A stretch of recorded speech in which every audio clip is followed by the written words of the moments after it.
What is suitable employment for purposes of EI, employment insurance?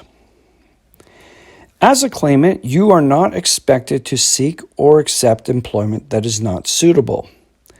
Technically, you cannot be disqualified from receiving EI for refusing an offer of employment unless the vacancy, potential vacancy, or employment opportunity was suitable.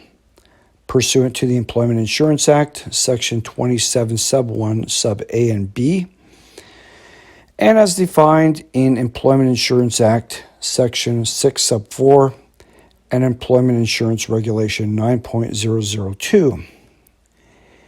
However, it must also be noted that if employment opportunity appears to be suitable, the government's position is that the onus will be on you, the claimant, to prove that it is not suitable employment. EI Regulation 9.002 specifies certain criteria to be considered to determine whether employment is suitable. 1. Your health and physical capabilities allow you to commute to the place of work and to perform the work. 2. The hours of work are not incompatible with your family obligations or religious convictions. And 3, the nature of the work is not contrary to your moral convictions or religious beliefs.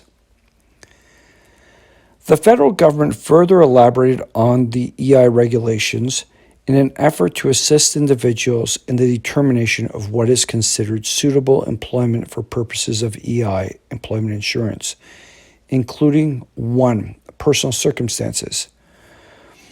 For example, job opportunities may not be considered suitable employment if your health and physical capabilities do not allow you to commute to the workplace or perform the work required. The hours you're required to work are not compatible with your family obligations. For example, you are a single parent working evenings or nights. The nature of the work is contrary to your moral convictions or religious beliefs. 2. Working conditions, wages. For example, job opportunities may not be considered suitable employment if the position offered is vacant due directly to a strike, lockout, or other labor dispute. The working conditions are unsafe. The wage is lower than the minimum wage in the province or territory where you are looking for work. The wage would place you in a less favorable financial situation than you are currently experiencing. 3. Commuting time.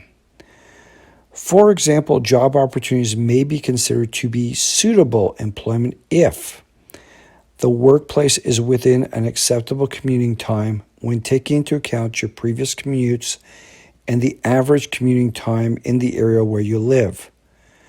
Commuting time is assessed by taking into account the availability of public transportation, access to a vehicle, and the commonly used mode to commute in your community. 4. Hours of work. All hours of work, including part-time and shift work, hours per day, and hours available outside your previous work schedule, may be considered to be suitable employment. It should be noted that this is only guidance and isn't definitive, with the courts not providing much further clarity, given the lack of judicial opinions being put forth on the concept of suitable employment. With one of the few court decisions in the past decade, Page versus Canada Attorney General, concluding that the determination of suitable employment comes down to context, which demonstrates how very open-ended the concept truly is. As such, it is important to understand as much as possible about employment insurance and your obligations should you be claiming employment insurance benefits.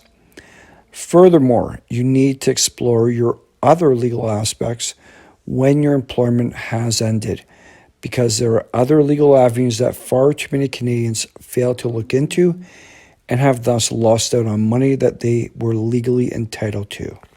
Thank you.